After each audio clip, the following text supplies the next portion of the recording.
How to make and use a spyglass in Minecraft.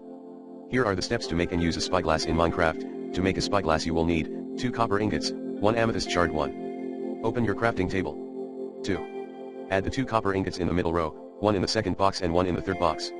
3. Add the amethyst shard in the middle box at the bottom. 4. This will create the spyglass which you can now move into your inventory.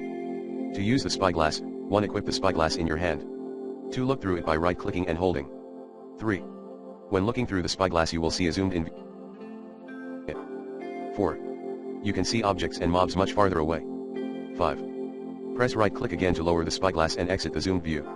The spyglass is great for scouting distant areas, looking at details on builds, viewing mobs from afar, and exploring the landscape. Keep it handy as you explore to gain a new perspective.